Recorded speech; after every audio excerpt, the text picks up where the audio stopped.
إن الحمد لله نحمده ونستعينه ونستغفره ونعوذ بالله من شرور أنفسنا ومن سيئات أعمالنا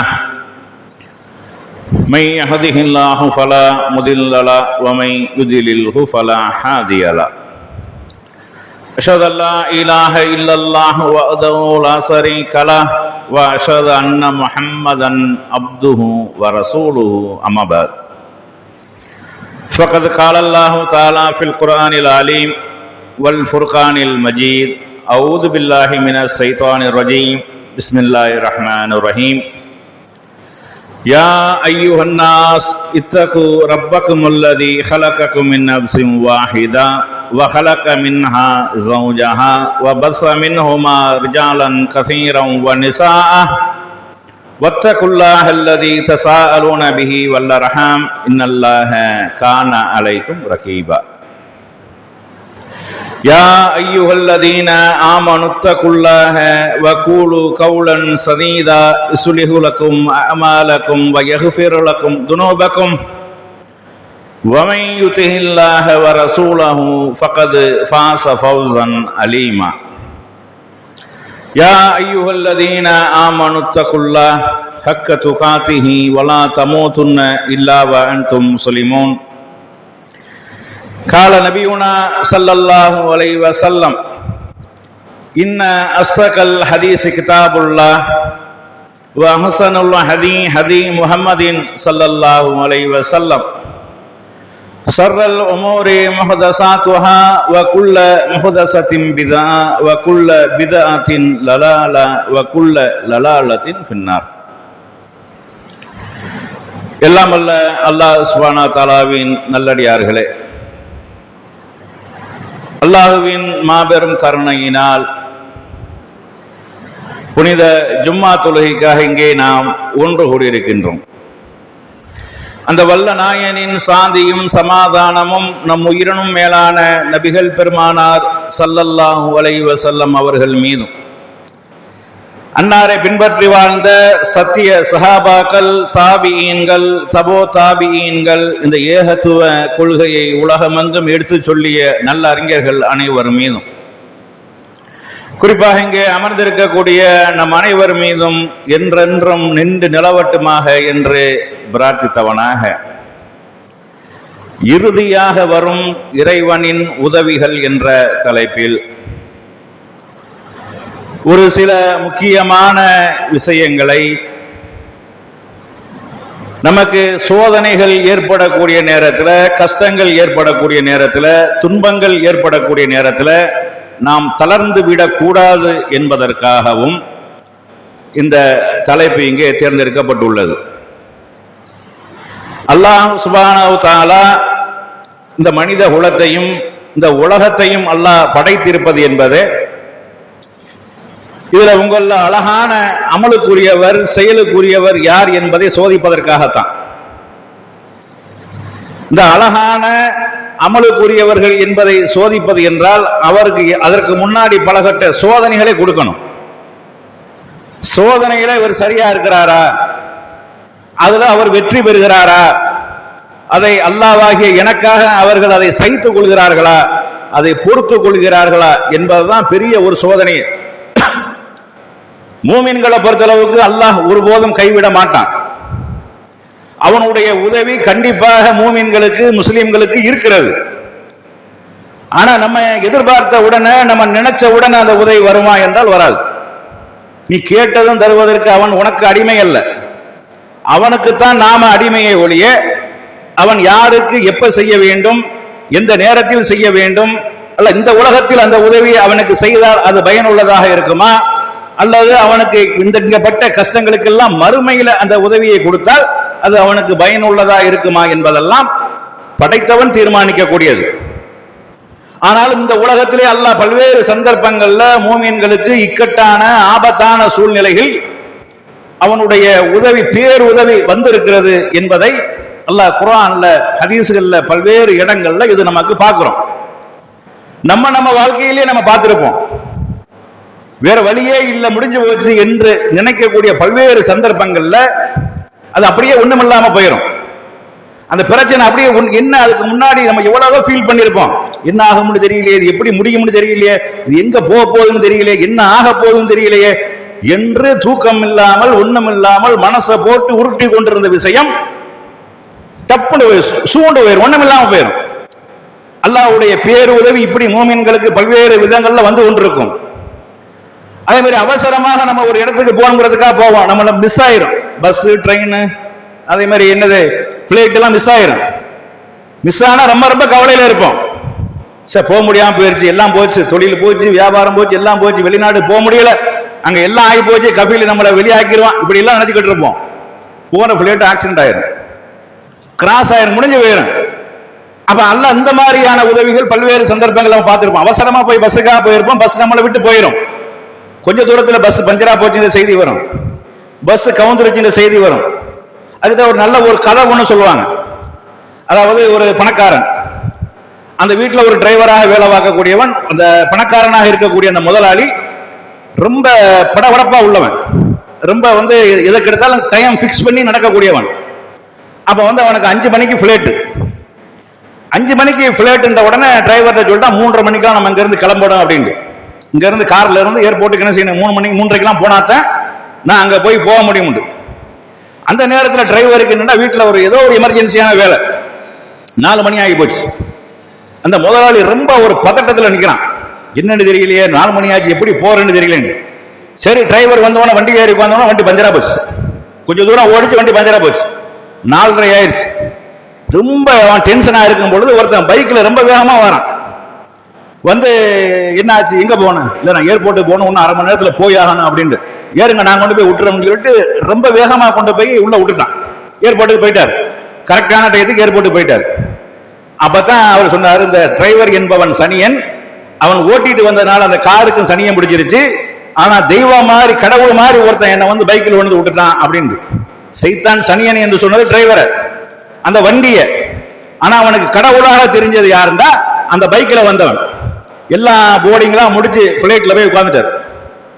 உட்கார்ந்து flight take off ஆயிடுச்சு.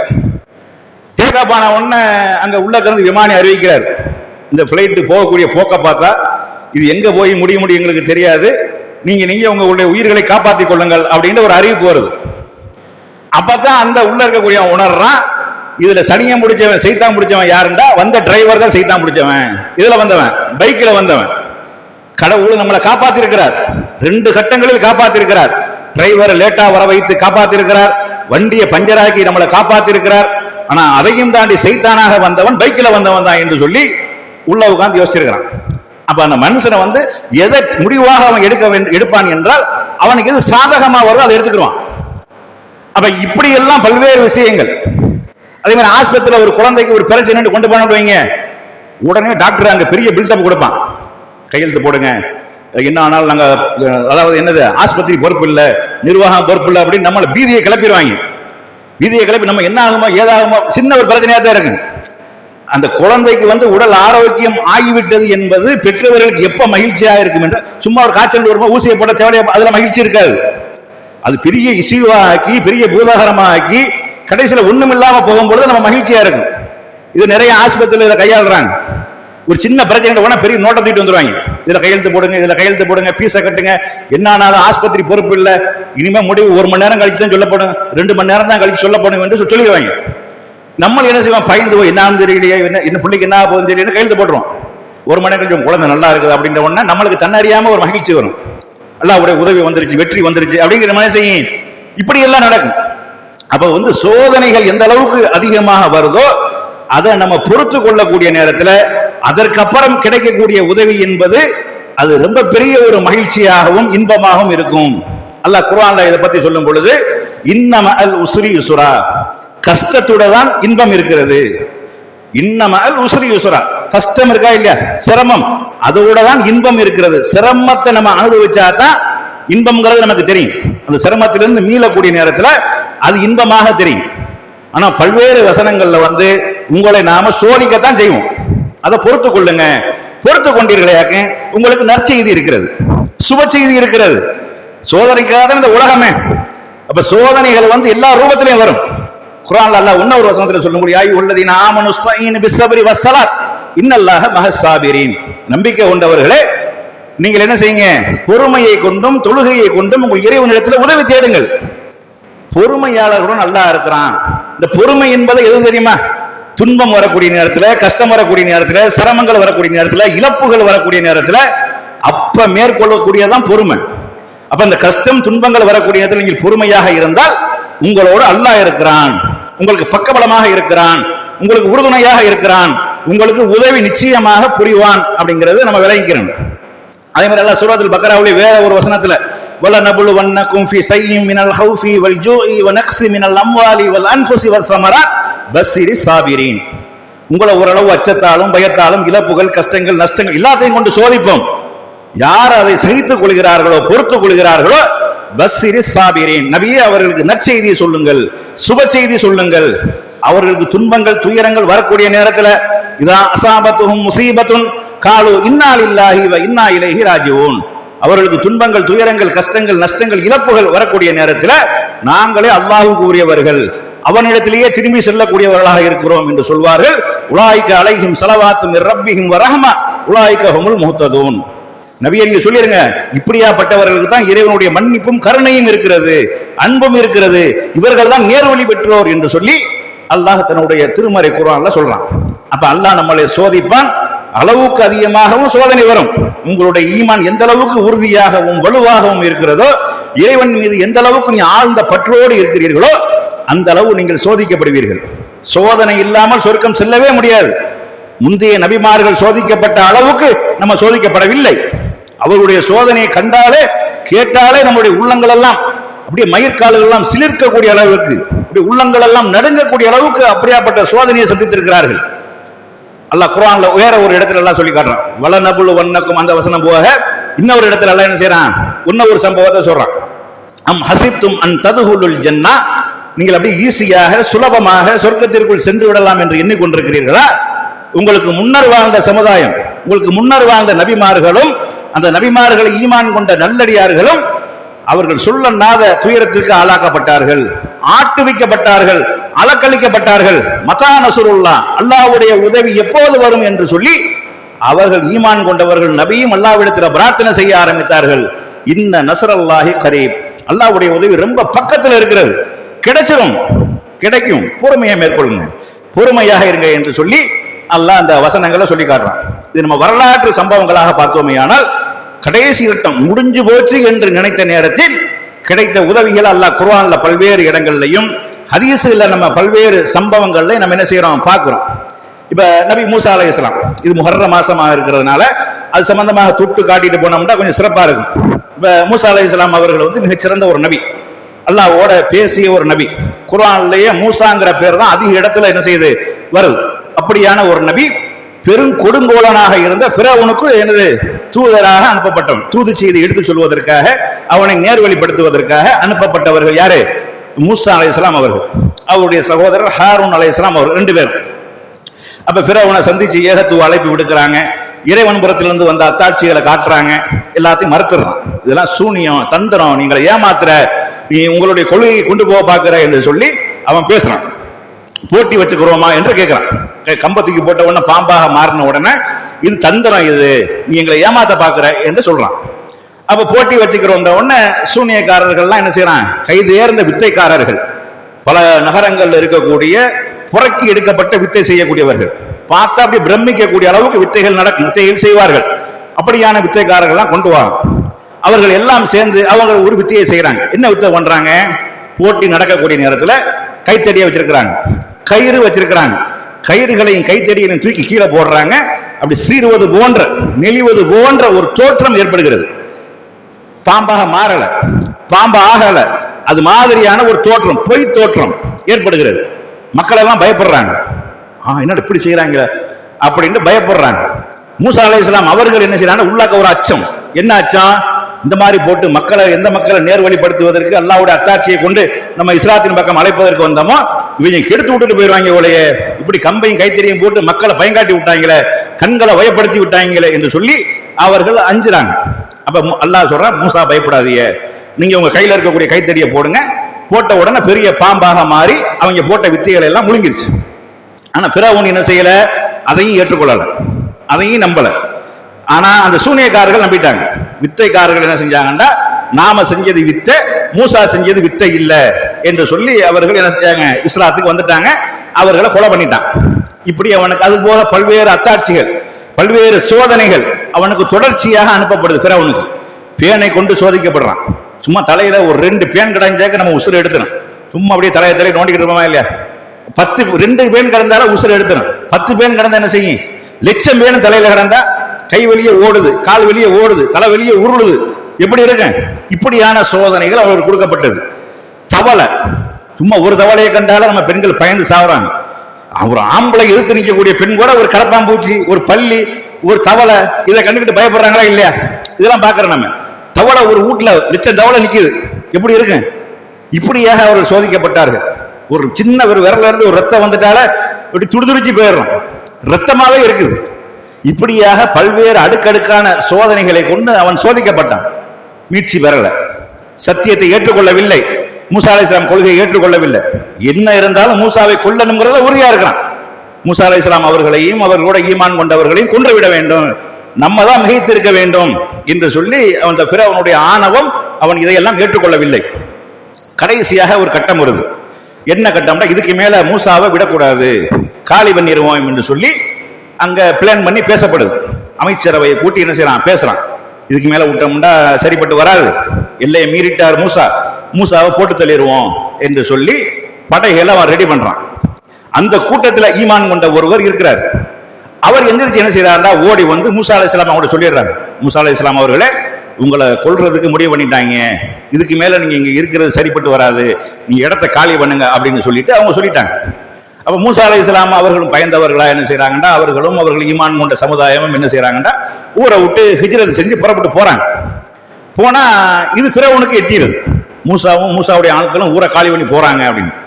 அப்ப அவன் என்ன செய்யறான், விடக்கூடாது, எங்க போனாலும் பிரச்சனை போட்டு தள்ளிடுறான் அப்படின்னு சொல்லிட்டு பின்னாடி படையை கொண்டுகிட்டு வர்றான். படையை கொண்டு வந்தா மூசா அலைஹிஸ்ஸலாம் அவங்களுடைய சமுதாயம் போய் ஒரு கடல் கரையில முட்டுறாங்க. அங்கிட்டு வழி இல்லை, போனா கடலுக்குள்ள உழுகணும், நீச்சல் தெரியாது, சாவன், இப்படி ஒரு நிலைமை. பின்னாடி திரும்பி போக முடியுமாட்டா முடியாது. ஏன்? பிறவனும் பின்னாடி படையோட வாரான். அப்ப சாவுங்கிறது உறுதி, மவுத்துங்கிறது என்னது கன்ஃபார்ம் ஆயிருச்சு. கண்ணு முன்னாடி ஓடுமா இல்லையா? சில நேரங்கள்ல என்ன செய்யும், இதுக்கு மேல நம்ம ஒண்ணுமே தப்பிக்கவே முடியாதுடா, வசமா சிக்கிட்டோம் அப்படின்னு சில தோன்றும். அப்ப அப்படியான நேரத்தில் அந்த மூசா அலைஹிஸ்ஸலாமுடைய சமுதாயம் என்ன செய்யுது, யா மூசா இன்னால முதரக்கூன், நம்ம வசமாக சிக்கிவிட்டோம், முடிஞ்சு போச்சு, கதை முடிஞ்சு போச்சு, தப்பிக்கிறதுக்கு வேற வழியே கிடையாது, எப்படியும் சாவு என்பது உறுதியாகிவிட்டது என்று சொல்லி என்ன செய்யறாங்க, மூசா அலைஹிஸ்ஸலாம் அவருடைய சமுதாயம் சொல்றாங்க, யா மூசா இன்னால முதரக்கூன், நாம சிக்கிவிட்டோம், முடிஞ்சு போச்சு கதை அப்படின்னு. உடனே மூசா அலைஹிஸ்ஸலாம் சொல்றாங்க, கல்லா, நீ சொல்ற மாதிரி கிடையாது, நீ நம்ம மாட்டிட்டோம்னு சொல்றிய, அப்படி கிடையாது. நம்ம எல்லாம் யாரு? ஈமான் கொண்டவர்கள் இல்லையா? அல்லாஹ்வை ஏற்றுக்கொண்டவர்கள் இல்லையா? அல்லாஹ் நமக்கு எவ்வளவு உதவிகள் செஞ்சிருக்கிறான், எவ்வளவு உபகாரம் புரிஞ்சிருக்கிறான், எவ்வளவு பெரிய ஆபத்து கஷ்டங்கள்ல இருந்து அல்லாஹ் காப்பாத்திருக்கிறான். இந்த நேரத்தில் நம்மளை கைவிட்டுருவான்னு நினைக்கிறியா நீ? கல்லா, நீ சொல்ற மாதிரி கிடையாது. இன்னமஹிய ரப்பி சய்யஹ்தீன், என் இறைவன் என்னோடு இருக்கிறான், அவன் எனக்கு ஒரு வழியை காட்டுவான், நீ பாரு அப்படின்னு சொல்லி வாய மூடல அல்லாஹ்விடம் இருந்து வகி வருது. மூசா, உங்க கையில இருக்கக்கூடிய கைத்தடியை கொண்டு ஓங்கி கடல்ல அடிங்க. கடல் 2ஆ பிளக்குது, தப்பிச்சு போயிடுறாங்க, பிறவுன் செத்தான். இது வரலாறு. அப்ப வசமாக சிக்கி கொண்ட நேரத்திலையும் அந்த ஈமானுடைய அந்த உறுதி, அந்த ஈமானுடைய நம்பிக்கை, அல்லாஹ் நம்மளை காப்பாற்றுவான், அவன் நாடுனான், அவன் காப்பாற்ற வேண்டும், இந்த உலகத்தில் நம்ம மீட்சி பெற வேண்டும், அதுதான் நம்ம அல்லாஹ்வுடைய எண்ணமா, அல்லாஹ்வுடைய விதியில எழுதப்பட்டிருக்குமே. ஆனால் நிச்சயமாக நம்ம காப்பாற்றப்படுவோம், அல்லாஹ் நம்மளை ஒருபோதும் கைவிட மாட்டான் என்ற அந்த நம்பிக்கை, அந்த ஈமான் அந்த சமுதாயத்தை காப்பாற்றியது. பார்க்கிறோமா இல்லையா? அதே மாதிரி யூனுஸ் அலைஹிஸ்ஸலாம் அவங்களுடைய வரலாறு பாருங்க. நீங்க கடைசியா என்ன செய்யறாங்கன்னா, மீன் வயத்துல மாட்டிக்கிட்டாங்க. அவர்கள் ஒரு சமுதாயத்துக்கு அனுப்பப்படுறாங்க, லட்சத்திற்கு மேற்பட்ட மக்களை கொண்ட ஒரு சமுதாயத்துக்கு அனுப்பப்படுறாங்க. அனுப்பப்பட்டா அங்க பிரச்சாரம் பண்றாங்க, அந்த மக்கள் ஏற்றுக்கொள்ளவில்லை. அப்ப சில அறிகுறிகள் வரும், நீங்க அல்லாஹ்வுடைய தண்டனையிலிருந்து தப்ப முடியாது அப்படின்னு சொல்லிட்டு போயிடுறாங்க. அந்த அறிகுறிகள் வரக்கூடிய நேரத்தில் அந்த மக்கள் ஒட்டுமொத்தமாக தௌபா செஞ்சு மீண்டு அல்லாஹ்வை ஏற்றுக்கொள்றாங்க. யூனுஸ் அலைஹிஸ்ஸலாம் சொல்லிட்டு கிளம்பிட்டாங்க, உங்களுக்கு அல்லாஹ்வுடைய அதாப் இறங்க போகுது. சில அறிகுறிகளை சொல்லிட்டாங்க, என்னங்கிறது தெரியல, ஆனா சொன்ன அறிகுறிகள் ஏற்படுது. அந்த மக்கள் 50 பேரும் பாக்குறாங்க, ஆஹா, இந்த மாதிரி யூனுஸ் இத்தனை காலம் நம்ம புறக்கணிச்சிட்டோமே, அவர் சொன்ன மாதிரியான அறிகுறிகள் வந்துருச்சு, இதுக்கு மேலே நம்ம என்ன செய்யக்கூடாது, தாமதிக்க கூடாது என்று உடனே அல்லாஹ்விடத்துல தௌபா செஞ்சு, அல்லாஹ் நாங்க ஒன்னு ஏத்துக்கிட்டோம், யூனுஸ தூதராக ஏத்துக்கிட்டோம் சொல்லி அந்த மக்கள் தௌபா செஞ்சு திருந்திடுறாங்க. திருந்தினவர்கள் அல்லாஹ் தண்டிப்பானா? தண்டிக்க மாட்டான். அந்த திருந்தினதை அல்லாஹ் ஏற்றுக்கொண்டான். கடைசி நேரத்துல உயிர் தொண்ட குழியை அடையக்கூடிய நேரத்துல திருந்துறாங்களே, அவங்களை ஏற்றுக்கொள்ள மாட்டான். எல்லாரும் அப்படித்தான் செய்வாங்க. ஃபிரௌனும் கடல் மூழ்க போற நேரத்துல நான் பனி இஸ்ரவேலுடைய இறைவனை நான் ஏற்றுக்கொள்கிறேன், நான் முஸ்லிம்களில் ஒருவனாக ஆகிவிடுகிறேன் என்று சொன்னான். அல்லாஹ் ஏத்துக்கிறல. ஆனா இந்த யூனுஸ் அலைஹிஸ்ஸலாம் அவருடைய சமுதாயம் அந்த அறிகுறியை பார்த்த உடனே ஏத்துக்கிட்டாங்க. நம்ம அல்லாஹ்வுடைய வேதனை இறங்க போகுது, யூனுஸ் அலைஹிஸ்ஸலாம் சொன்னது நடக்க போகுது, இதுக்கு மேல நம்ம தாமதிக்க கூடாது என்று சொல்லி கடைசி நேரத்துல அல்லாஹ் ஏற்றுக்கொண்டான். இது சம்பந்தமாக சொல்லக்கூடிய நேரத்துல யூனுஸுடைய சமுதாயம் மாதிரி கடைசி நேரத்தில் தௌபா செய்தவர்கள் வேற யாரும் இல்லை, இருந்திருக்க கூடாதா அப்படின்னு அல்லாஹ் கேட்கிறான். அப்ப யூனுஸ் அலைஹிஸ்ஸலாம் பாக்குறாங்க, அந்த மக்கள்லாம் ஜெகஜோதியா இருக்கிறாங்க, சாவல, அழிக்கப்படல, ஒண்ணுமில்லாமல் ஆக்கப்படல. அப்ப அப்படியான நேரத்துல யூனுஸ் அலைஹிஸ்ஸலாம் அப்படியே ஒரு கோபம் ஏற்பட்டு என்ன செய்யறாங்க, புறக்கணிச்சு போறாங்க. போனா கப்பல்ல போகல, கடல்ல தள்ளிவிடப்படுறாங்க. கடல்ல விழுந்து மீன் விழுங்கிருது. அந்த மீன் வயிற்றுக்குள்ள இருந்து கொண்டு யோசிக்கிறார், ஆஹா நம்ம அநியாயம் பண்ணிட்டோமே, என்ன ஏதுன்னு நம்ம அல்லாஹ்ட்ட கேட்டிருக்கணுமே, என்ன நடந்துச்சுன்னு விசாரிச்சிருக்கணுமே, நாம செஞ்சது பெரிய தப்புளோ என்று நினைச்சு அல்லாஹ்விடத்துல மன்னிப்பு கேட்கிறார், அல்லாஹ்விடத்துல வருந்துகிறார். அல்லாஹ்வை தவிர வணக்கத்திற்குரியவன் வேற யாரும் இல்லை அப்படின்னு சொல்கிறார். உடனடியாக அல்லாஹ் அவருடைய தௌபாவை ஏற்றுக்கொள்றான். லா இலாஹ இல்லா அன்த சுப்ஹானக இன்னி குன்து மினல் ஸாலிமீன். அல்லாஹ் வணக்கத்திற்குரியவன் உன்னை தவிர வேற யாரும் கிடையாது, நான் அநியாயக்காரன், அநியாயம் செய்தது நான், நீ தான் வணக்கத்திற்குரியவன், நான் அந்த மாதிரி செய்திருக்க கூடாது, என்னை தௌபா செய், என்னை ஏற்றுக்கொள், என்னுடைய பாவ மன்னிப்பை ஏற்றுக்கொள், நான் அநியாயம் தான் செய்து விட்டேன் என்று சொல்லி உள்ள உட்கார்ந்து அழுது கண்ணீர் வடிக்கிறார். அல்லாஹ் அவர்களை காப்பாற்றி வெளியே கொண்டு வரான். இதை நம்ம பார்க்கிறோம். நூஹ் அலைஹிஸ்ஸலாம் அவருடைய வரலாறு முன்ன பின்ன ஒரு வரிசையா வராது, நமக்கு தேவையானதை சொல்லிட்டு போறதுனால. நூஹ் அலைஹிஸ்ஸலாம் அவர்கள் கடைசி கட்டம் 950 ஆண்டுகள் அந்த மக்களுக்கு பிரச்சாரம் பண்றாங்க. இப்படி ஒரு அதிக பிரச்சாரம் பண்ண, அதிக நாட்கள் பிரச்சாரம் பண்ணதாக வேற யாரும் எல்லாம் சொல்லல. 950 ஆண்டு காலம் பிரச்சாரம் பண்ணி கொஞ்சம் அற்பமான தவிர எவனும் ஏற்றுக்கொள்ளல. அவங்களும் பார்த்தாரு, இவங்க இதுக்கு மேல சரிப்பட்டு வரமாட்டாங்க, இருக்கிற கொஞ்சம் நெஞ்சம் பேரையும் காலி பண்ணிடுவாங்க போல தெரியுது, அல்லாஹ் நீ பாத்துக்க அல்லான்னு சொல்லிடுறாரு. அப்ப அல்லாஹ் என்ன செய்யறான்னா, ஒரு கப்பலை ரெடி பண்ணு அப்படின்னு உத்தரவு வருது. கப்பலை ரெடி பண்றாங்க, கேலி பண்றாங்க. கடல் இல்லாத இடத்துல கப்பலை கட்டினா கேலி பண்ணுவானா இல்லையா? கடல் ஓரத்துல கப்பலை கட்டினாலும் பிரச்சனை இல்லை, சரி அடுத்து கடலுக்குள்ள தள்ளி விட்டுருவாங்க அப்படின்னு நினைக்கலாம். கடலுக்கு அதுக்கு சம்மந்தம் இல்லாம இடத்துல கப்பலை கட்டுறாரு, கேலி பண்றாங்க, சிரிக்கிறாங்க. அப்ப அந்த நூஹ் அலைஹிஸ்ஸலாம் சொல்றாங்க, நாங்கள் உங்களை ஒரு நேரத்தில் கேலி செய்வோம் அப்படின்னு சொல்றாங்க. கடைசியில் என்ன செய்யற, கப்பல் ரெடி ஆயிடுச்சு. கப்பல் ரெடியான உடனே அல்லாஹ்விடமிருந்து வருது, நூஹே நீங்க என்ன செய்யுங்க, எல்லாத்திலையும் ஒவ்வொரு ஜோடிகளை ஏற்றிக்கொள்ளுங்க, ஈமான் கொண்டவர்களை இதில் ஏற்றிக்கொள்ளுங்க. ஏத்திக்கிட்டாரு. ஏத்திக்கிட்டா அவன் சிரிக்கிறாங்க, என்னடா சும்மா இருக்கிற கப்பல்ல ஆட்களை ஏத்துறாங்க அப்படின்னு நக்கலும் கேலிகளும் நடக்குது. அப்ப என்ன செய்யுதுன்னா, மேல இருந்து தண்ணீர் கொட்டுகிறது, கீழே இருந்து தண்ணீர் பீரிட்டு வருகிறது, கப்பல் மிதக்க ஆரம்பிக்குது. நூஹ் அலைஹிஸ்ஸலாமுடைய மகன் இஸ்லாத்தை ஏற்றுக்கொள்ளவில்லை, நூஹ் அலைஹிஸ்ஸலாம் அவர்கள் ஏற்றுக்கொள்ளவில்லை.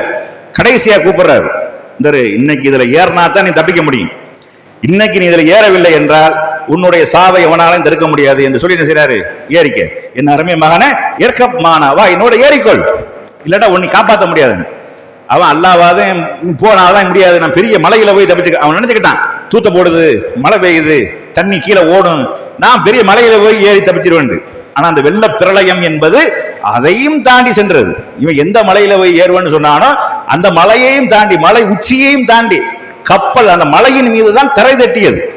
கப்பல் எங்க தரை தட்டுச்சு, ஜூதி மலை என்று சொல்லக்கூடிய, அராரட் மலை என்று சொல்லக்கூடிய அந்த மலையின் மீது தான் தரை தட்டுகிறது. மலையில கப்பல் இன்றும் இருக்கிறது அத்தாட்சியாக. அவன் அப்படி பேசினான்.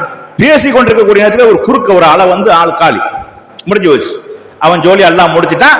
காப்பாத்தினது யாரை காப்பாத்தினான், ஈமான் கொண்டவர்களை, மூமின்களை, நம்பிக்கையாளர்களை காப்பாற்றி மலை உச்சியில கொண்டு போய் வச்சிருந்தான். அப்புறமா அவங்க இறங்கி வந்து பூமியில தூய்மையான ஒரு முஸ்லிமாக வாழ்ந்தார்கள். எந்த விதமான கொஞ்ச காலத்துக்கு எந்த விதமான ஒரு இணை வைப்பு, அவங்க தான் முஸ்லீம், அவங்களை தவிர அவர் யாரும் இல்லை, எந்த விதமான ஒரு இணை வைப்பும் இல்லாத வகையில பரிசுத்தமான ஒரு வாழ்க்கையை வாழ்ந்தார்கள் என்ற செய்தியை நம்ம என்ன செய்யறோம், பார்க்கிறோம். இப்ப நம்ம நபி ஸல்லல்லாஹு அலைஹி வஸல்லம் அவங்களுடைய செய்திக்கு வந்துருவோம். நபி ஸல்லல்லாஹு அலைஹி வஸல்லம் உடைய மக்கா வாழ்க்கை எப்படி இருந்தது? அவ்வளவு சிரமங்கள், அவ்வளவு கஷ்டங்கள். எந்த ஆலயத்தில் அவர்கள் அல்லாஹ்வை வணங்குவதற்காக முதல்ல கட்டப்பட்ட ஆலயமாக இருந்ததோ அது ரசூல் ஸல்லல்லாஹு அலைஹி வஸல்லம் அவர்களாலும் சேர்ந்து மீண்டும் புனர் நிர்மாணம் செய்யப்பட்டதோ அந்த ஆலயத்தில் தொழுகை விட மாட்டேன்ட்டாங்க. தொழுதை தடுத்தாங்க, தொழுகையாளிகளை கேலி பண்ணாங்க, சீட்டி அடித்தாங்க, கை தட்டினாங்க, சிரிச்சாங்க, இந்த மாதிரி எல்லாம் செஞ்சாங்க. அது மாதிரி நபி ஸல்லல்லாஹு அலைஹி வஸல்லம் அவர்கள் கடைசியா 13 ஆண்டுகள் மக்காவுல இருந்து இனிமே இங்க வாழ முடியாது என்று சொல்லி என்ன செய்றாங்க, ஹிஜ்ரத் செஞ்சு மதீனாக்கு புறப்பட்டு போறாங்க. அப்பையும் அவங்க உடல. அப்ப என்ன செய்யறாங்க, ரசூல் ஸல்லல்லாஹு அலைஹி வஸல்லம் அவங்களுடைய தலைக்கு விலை பேசுறாங்க. யார் இந்த முஹம்மதை கொன்று அவருடைய தலையை கொய்து கொண்டு வருகிறார்களோ அவர்களுக்கு 100 ஒட்டகம் பரிசளிக்கப்படும். முகம்மதை கொலை செய்யக்கூடியவர்களுக்கு 100 ஒட்டகம் பரிசளிக்கப்படும். 100 ஒட்டகம்ங்கிறது அந்த காலங்களில் மிகப்பெரிய ஒரு செல்வம். இன்னைக்கு காலத்தில் உங்களுக்கு ஒரு 2 ஆடிக்காரு சும்மா 50 ரூபாய் கொலை வந்துட்டு போறான். சும்மா சாராய கடையில் ஒரு கட்டிங்களை சாவடிச்சுட்டு போறான். இப்ப சமீபத்திய நியூஸ் பார்த்தீங்களா இல்லையா, 1 பவுன் நகைக்கு கொலை, 300 பவுன் நகையை போட்டு திருமணம் முடிச்சு நிம்மதி இல்லாத வாழ்க்கை வாழ்ந்து தற்கொலை, இப்படி எல்லாம் என்ன செய்து போய்கிட்டு இருக்குது. 100 ஒட்டகம் என்பது சும்மா கிடையாது. இரண்டாவது, முஹம்மது ஸல்லல்லாஹு அலைஹி வஸல்லம் அவர்கள் படைபலத்தோட பக்க பலத்தோட இருந்த ஆளும் கிடையாது, குறைந்த எண்ணிக்கையில் உள்ள ஆள். அவர் போட்டு தரலாம் யாரும் கேள்வியும் கேட்க முடியாது. அப்படியான ஒரு சூழ்நிலை. 100 ஒட்டகங்கள் விலை பேசப்படுகிறது. அத்தனை எதிரிகளும் தேடுகிறார்கள். ரசூல் ஸல்லல்லாஹு அலைஹி வஸல்லம் அவர்களும் அபூபக்கர் சித்திக் ரலியல்லாஹு அவர்களும் அந்த என்ன செய்றாங்க, வேற ஒரு பாதை வழியா போய் என்ன செய்யறாங்கன்னா அந்த தௌர் என்று சொல்லக்கூடிய ஒரு குகையில போய் தஞ்சம் அடைஞ்சிடறாங்க. கொஞ்ச காலத்துக்கு கொஞ்ச நேரத்துக்கு 3 நாளைக்கு இருந்துட்டு அதுக்கப்புறம் நம்ம போவோம். இவங்க தேடி பார்த்துட்டு ஆள் இல்லைன்னு அவங்க போயிடுவாங்க. அதுக்கப்புறம் நம்ம ஃப்ரீயா நம்ம என்ன செஞ்சுக்கலாம், பிரச்சனை இல்லாம போயிடலாம் என்று சொல்லி அந்த தௌர் என்ற குகையில போய் என்ன செய்யறாங்கன்னா ஒளிஞ்சுக்கிறாங்க. ஒளிஞ்சு என்ன நடக்குதுண்டா, தேடி வந்த எதிரிகள் அந்த குகைக்கு வந்துடுறாங்க. குகையில சுத்திடுறாங்க, எல்லா இடத்துலையும் தேடுறாங்க. குகைக்கு உள்ள இருக்கக்கூடியவர்கள் பார்க்கிறார்கள், அவங்களுடைய கால் தெரியுது. அவங்களுடைய கால் தெரிஞ்சவொன்னு அபூபக்கர் சித்திக் ரலியல்லாஹு அவங்க சொல்றாங்க, அல்லாஹ்வுடைய தூதரே மாட்டிக்கிட்டோம், இந்த நிக்கிறாங்க, இந்த அவங்க கால்கள்லாம் தெரிகிறது. குனிஞ்சு பார்த்தாங்கன்னா நம்மளை பார்த்துருவாங்க, பார்த்தாங்கன்னா உள்ள விட்டு வெளியே வர முடியாது, உள்ளாக்கே வச்சு க்ளோஸ் பண்ணிடுவாங்க, ஆளை காலி பண்ணிடுவாங்க. அப்படி நம்ம 2 பேர் தான் இருக்கிறோம், நம்ம 2 பேர் உள்ள இருக்கிறோம், மொத்த படையும் அங்க நிக்கிறாங்க அப்படின்னு ரசூலுல்லாஹ் அவங்க சொல்றாங்க. ரசூல் ஸல்லல்லாஹு அலைஹி வஸல்லம் அபூபக்கர் சித்திக் ரலியல்லாஹு அவங்க பார்த்து சொல்றாங்க, யா அபூபக்கர், நம்ம 2 பேர் கிடையாது, இன்னல்லாஹ மானா, 3வதாக அல்லாஹ் நம்மளோட இருக்கிறான். என்ன 2 பேருங்கிற, யார் 2 பேரு, நம்ம 2 பேரா இருக்கிறோம், நம்மளோட அல்லாஹ் இருக்கிறான் 3வதாக அப்படின்னு சொல்றாங்க. காப்பாற்றப்பட்டார்கள். அந்த குகையில இருந்து மதீனாவுக்கு சென்று மிகப்பெரிய ஒரு சாம்ராஜ்யத்தை கட்டி அமைத்தார்கள். கட்டி அமைத்து விட்டால் எந்த மக்காவிலிருந்து விரட்டப்பட்டார்களோ, எந்த புனித தலத்தில் அவர்களை தொழுகுவதற்கு அனுமதிக்கவில்லையோ, தொழுது கொண்டிருக்கக்கூடிய நேரத்தில் ஒட்டகத்தினுடைய மலக்குடலை போட்டு கேலி செய்தார்களோ, அந்த மக்காவை கைப்பற்ற வேண்டும், அது நிச்சயமா உங்களுக்கு தருவோம் அல்லாஹ் சொல்றான். அதுக்கு முன்னாடி ரசூல் ஸல்லல்லாஹு அலைஹி வஸல்லம் அவங்க என்ன செய்யறாங்கன்னா, ஒரு உம்ராவுக்கு போயிட்டு வந்துரும் அப்படின்ட்டு ஹிஜ்ரி 6ல் என்ன செய்யறாங்க, புறப்படுறாங்க. புறப்பட்டா தடுக்கப்படுறாங்க. அங்க ஒப்பந்தங்கள்லாம் நிறைவேற்றப்படுது. ஹுதைபியா உடன்படிக்கை என்று சொல்லுவாங்க. இந்த பையத்து ரில்வான் மரத்தடியில வச்சு ரசூலுல்லாஹ்க்கு உறுதிமொழி கொடுத்த ஒரு முக்கியமான ஒரு சம்பவம். அதை பேசுறாங்க, அது பெரிய வரலாறு. அங்க நடந்த அந்த சம்பவத்தை பத்தி அல்லாஹ் குர்ஆன்ல சொல்லக்கூடிய நேரத்தில், இன்னா ஃபதஅனா லக ஃபதஅம் முபீனா, நாம் நபியே நாம உங்களுக்கு ஒரு தெளிவான ஒரு வெற்றியை தந்து விட்டோம் அப்படின்னு அல்லாஹ் சொல்றான். எதை, இந்த ஹுதைபியா உடன்படிக்கை சம்பந்தமாக சொல்லக்கூடிய நேரத்தில் ஒரு தெளிவான வெற்றியை நம்ம உங்களுக்கு தந்திருக்கிறோம் அப்படின்னு அல்லாஹ் சொல்றான். கடைசியில ஹிஜ்ரி 8ல் என்ன செய்யப்படுது, மக்கா அப்படியே லட்டு மாதிரி ரசூலுல்லாஹ்வுடைய கைக்கு வருது. எந்த மக்காவிலிருந்து விரட்டி அடிக்கப்பட்டார்களோ, எந்த மக்காவில் வணங்க முடியவில்லையோ, தொழுக முடியவில்லையோ, அந்த மக்கா கத்தியின்றி ரத்தமின்றி யுத்தமின்றி முழு மக்காவும் ரசூலுல்லாஹ்ட்ட வருது. ரசூலுல்லாஹ் பொது அறிவிப்பு செய்யறாங்க, யாரு இந்த போர் நாங்க வந்துட்டோம், உள்ள வந்துட்டோம், எதிர்த்து வர்றாங்க வா பாத்துக்கிடுவோம், இல்ல உனக்கு என்னது அடைக்கலம் வேண்டும் என்றால் இன்னும் வீட்டுக்குள்ள போய் நுழைஞ்சுக்க, உன்னை ஒண்ணும் செய்ய மாட்டோம், எல்லாம் போய் ஒளிஞ்சுக்கிட்டாங்க, எல்லாம் போயிட்டாங்க. மக்கா ரசூலுல்லாஹ் கைக்கு வருது, சாவி கொண்டு வரப்படுது, திறந்து உள்ள போகப்படுகிறது, அங்கே தொழுகப்படுகிறது, இருக்கப்பட்ட அத்தனை சிலைகளையும் அடித்து நொறுக்கப்பட்டு வெளியே தூக்கி வீசப்படுகிறது. அந்த ஆலயம் அன்றிலிருந்து புனிதத்துவம் ஆக்கப்படுகிறது. ஹிஜ்ரி 9ல் இந்த இடத்திற்கு இனிமே எந்த முஸ்ரிக்கீன்களும் உள்ள வரக்கூடாது, இணைகற்பிக்கக்கூடியவர்கள், சிலை வணங்கக்கூடியவர்கள், அசுத்தமானவர்கள் அவர்கள் வரக்கூடாது என்று உத்தரவு பிறப்பிக்கப்படுகிறது. இது சம்பந்தமாக அல்லாஹ் சொல்லக்கூடிய நேரத்தில், இதா ஜாஅ நஸ்ருல்லாஹி வல் ஃபத்ஹ் வ ரஅய்த அன்-நாஸ யதுலூன ஃபீ தீனில்லாஹி அஃப்வாஜா ஃபஸப்பிஹ் பிஹம்தி ரப்பிக வஸ்தக்ஃபிர்ஹு இன்னஹு கான தவ்வாபா. அல்லாஹ்வுடைய உதவியும் வெற்றியும் வரக்கூடிய நேரத்தில், மக்கள் கூட்டம் கூட்டமாக இஸ்லாத்திற்கு வரக்கூடிய நேரத்தில், உன் இறைவனிடத்தில் நீ பாவ மன்னிப்பு தேடு, உன் இறைவனை புகழ்ந்து அவனிடத்தில் பாவ மன்னிப்பு தேடு என்று சொல்லி இந்த வசனம் அருளப்படுகிறது. இந்த வசனம் ரெண்டு காரணங்கள். ரசூலுல்லாஹ்வுடைய மரணம் நெருங்கி விட்டது என்பது ஒரு காரணமாக இருந்தாலும், அந்த மாபெரும் வெற்றி கிடைத்த அந்த நாள், வெற்றி வரும், உதவி வரும், ரொம்ப பக்கத்தில் இருக்கிறது. ஆனால் நாம நினைச்ச நேரத்தில் வராது. நினைச்ச நேரத்தில் தர்றதுக்கு நம்ம அவங்களுக்கு கொடுத்து வச்சால அவன் தந்து ஆகணுமா? தருவான். அது போக இந்த உலகத்தில் அந்த வெற்றி பல பேருக்கு கிடைக்காமலும் போகலாம். அதை கவனத்தில் கொள்ளணும். அல்லாஹ்வுடைய உதவி என்பது, வெற்றி என்பது கிடைக்கும், கிடைக்காமலும் போகலாம். எப்படி போகலாம்? எத்தனையோ நபிமார்கள் இந்த பூமியில கொல்லப்பட்டிருக்கிறார்கள். எத்தனையோ பெரிய அநியாயக்காரன் வெற்றி பெற்றிருக்கிறான். எத்தனையோ நல்லடியார்கள் எந்த விதமான இன்பங்களை அனுபவிக்காமல், எந்த விதமான ஒரு சொகுசை அனுபவிக்காமல் துன்பத்திலேயே வாழ்ந்து, துன்பத்திலேயே உழண்டு, துன்பத்திலேயே மரணித்திருக்கிறார்கள். இதெல்லாம் நமக்கு மார்க்கம் சொல்லக்கூடியது என்னன்னா, மறுமையில கிடைக்கும். இந்த உலகத்துல உங்களிடத்துல எந்த விதமான ஒரு பாவமும் அற்றவர்களாக அல்லாஹ் உங்களை ஆக்குவதற்காகத்தான் உங்களை சோதிக்கிறான். சோதனைக்கு மேல சோதனை, சோதனைக்கு மேல சோதனை, துன்பத்திற்கு மேல துன்பம், ஏழ்மைக்கு மேல ஏழ்மை எல்லாம் வரும். இதுக்காக எந்த ஒரு பாவமும் இல்லாமல் நாம் ஆகிற வரைக்கும் ஆக்கப்பட்டு மரணிச்சு விடுவோம். நாளைக்கு இழுப்பப்பட்டு சொர்க்கத்திற்கு அனுப்பப்படுவோம். அதை காட்டிக்கு வேற என்ன இருக்கிறது? நமக்காக தயாரிக்கப்பட்ட, முத்தகீன்களுக்காக தயாரிக்கப்பட்ட, இறையச்சவாதிகளுக்காக தயாரிக்கப்பட்ட அந்த சொர்க்கம் என்ற இலக்கை அடைவது நம்முடைய நோக்கம். இந்த உலகத்திலே அடைஞ்சு விட்டு போறதுல புண்ணியம் இல்லையே. இதுல உனக்கு எல்லாம் தரப்படும், மறுமையில ஒன்றும் தரப்படாது. எதுக்கு அது? அந்த மாதிரி மறுமையில அவர்களுக்கு வழங்கப்படும். சில பேர்கள் செய்த தவறுகள் எல்லாம் பட்டியல் போடப்படும். மறுமையில விசாரணையில சின்ன சின்ன தவறுகளா அல்லாஹ் சொல்லுவான்.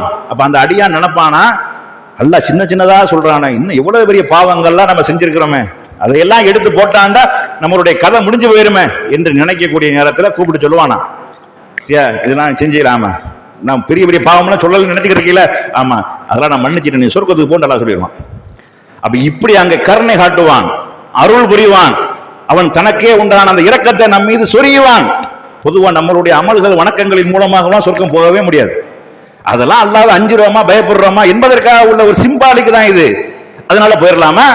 அவன் நமக்கு தந்த அருளுக்காகவும், நியமத்துக்காகவும், உதவிக்காகவும் அவனை வணங்க முடியாது. நம்மளால அவனை பெருமைப்படுத்த முடியாது, துதிக்க முடியாது.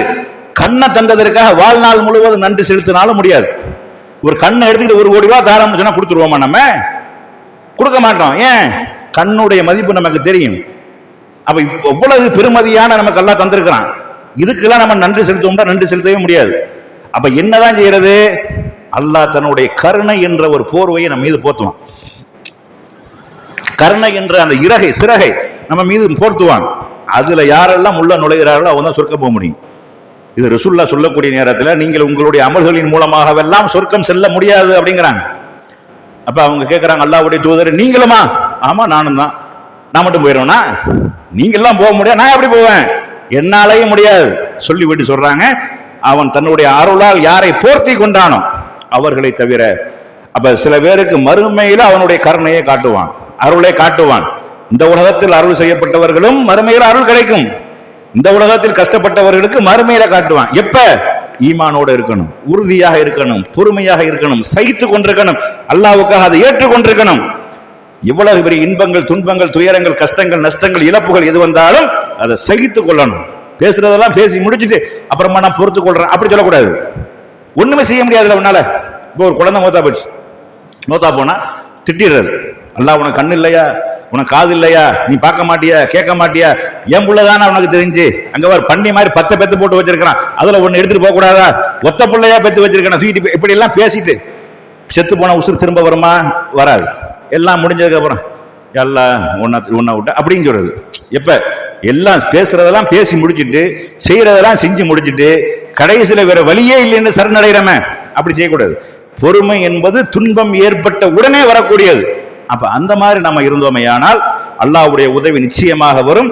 இறுதியாக வந்தாலும் உறுதியாக வரும், கண்டிப்பாக வரும் என்பதை நம்ம விளங்கி கொண்டு நம்முடைய வாழ்க்கையில் ஏற்படக்கூடிய துன்பங்கள், துயரங்களை எல்லாம் சகித்து கொண்டு நன்மக்களாக வாழ்ந்து சொர்க்கம் செல்லக்கூடிய ஒரு பாக்கியத்தை அல்லாஹ் நம் அனைவருக்கும் தந்தருள் புரிவானாக என்று கூறி என்னுடைய முதல் உரையை நிறைவு செய்கின்றேன். வாஹிர் தஅவானா அனில் ஹம்துலில்லாஹி ரப்பில் ஆலமீன்.